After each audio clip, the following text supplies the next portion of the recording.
Silence. On tourne et action. Nicolas Béard, Les cons, prise 2. Des cons. Il y en a partout et de toutes sortes.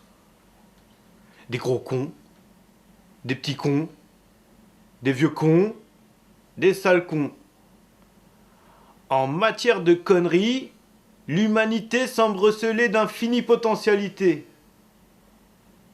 Ah, les cons! On peut les fuir ou chercher à les éviter plutôt que les affronter. Mais bien souvent, on est obligé de les côtoyer au quotidien et même de travailler avec eux. Ou pire, de travailler sous leurs ordres. Et ils peuvent vraiment nous pourrir la vie. Dans ces cas-là, comment faire? Tout est question de méthode. Et voici la mienne pour affronter la plupart des situations. Déjà, commençons par définir ce qu'est un con. Attention à ne pas confondre le con avec certains genres apparentés, comme le connard ou le salaud. La connerie est une forme de bêtise qui se révèle nuisible soit parce qu'elle vous affecte personnellement, vous vous sentez offensé, humilié ou blessé par le con, entrave émotionnelle, soit parce qu'elle vous ralentit dans vos actions, application d'un règlement à la lettre, impossibilité de discuter, refus ou désaccord par principe, entrave matérielle, soit les deux à la fois. Le con se caractérise par ce qu'il sait ou croit savoir par rapport à un domaine donné et ce qu'il peut concrètement faire dans ce domaine. Une typologie de la connerie nous permettra d'y voir plus clair. Le petit con, c'est celui qui veut tout faire en croyant tout savoir. Imbu de lui-même, il est méprisant et condescendant et regarde souvent les autres avec un petit air narquois et se conforte dans l'idée d'être supérieur tant que personne ne le remet à sa place. Peut se comporter en petit roquet. Le grand con, contraire du petit con, il fait rien parce qu'il sait pas ou qu'il ose pas. À la différence du petit con qui heurte notre personne, le grand con nous gêne pour avancer, c'est plutôt un boulet. Le sale con, c'est celui qui sait, mais qui refuse de faire. Sa manière d'exister, son plaisir secret, c'est d'emmerder les autres, de leur dire non comme ça, sans raison, ou parce que c'est le règlement. Aucune capacité d'adaptation, refus d'obtempérer, voire tendance au sabotage. Le vieux con, c'est celui qui a su, ou qui a cru savoir, mais qui ne peut plus faire. Il se double souvent d'un sale con en limitant les autres par jalousie, ou par aigreur d'être lui-même limité. Ou redevient petit con en rappelant sans cesse que les choses ne sont pas bien faites et qu'il faudrait faire comme ci ou comme ça et que de son temps, on n'aurait jamais fait comme ça, et blablabla. Si vous êtes capable d'identifier à quel genre de con vous avez affaire, vous pouvez adopter le comportement adéquat.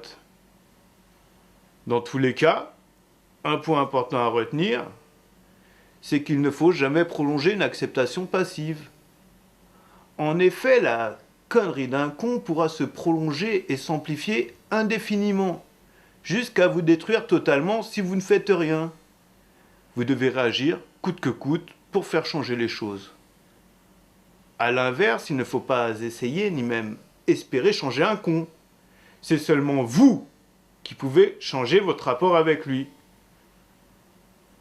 Comment faire avec un con de telle ou telle catégorie? De façon générale, éviter les attaques frontales ou éviter de réagir trop directement.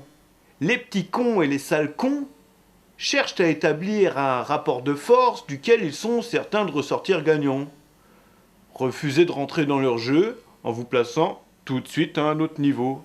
En d'autres termes, Ne vous comportez pas vous-même comme un con.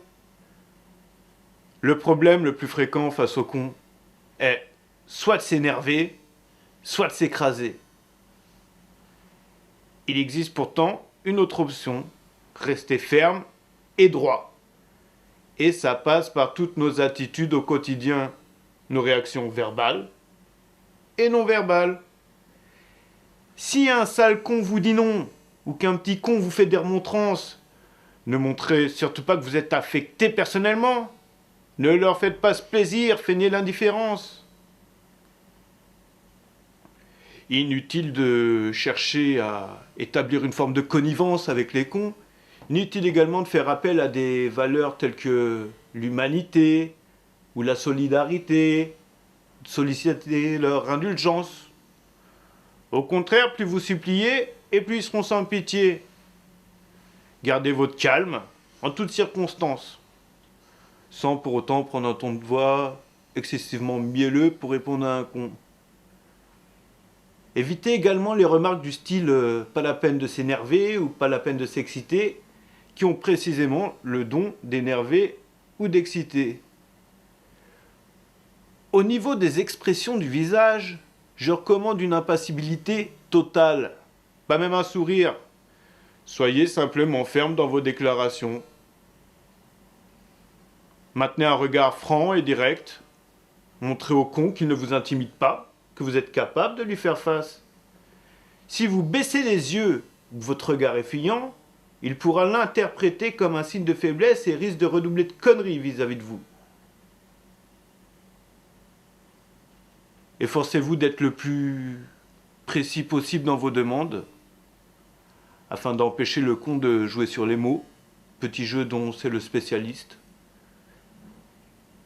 D'ailleurs, dans le cas particulier du grand con, pour stimuler ou canaliser son action, si c'est un collègue ou un subordonné, il faut lui donner des consignes claires et n'hésitez pas à être directif, sans pour autant le traiter comme un enfant.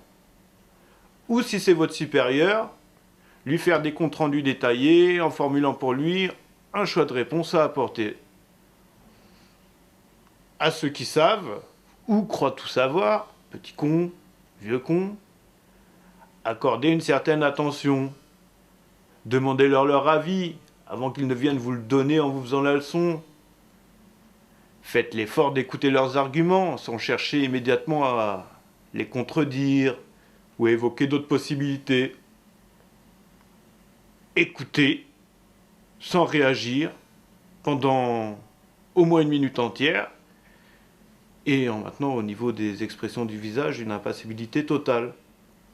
Reformulez leurs idées pour leur montrer que vous les avez bien écoutées et remerciez-les avant et après, même si vous ne décidez de ne suivre leurs conseils qu'à moitié. Bref, à défaut d'en faire vos amis, évitez d'en faire des ennemis.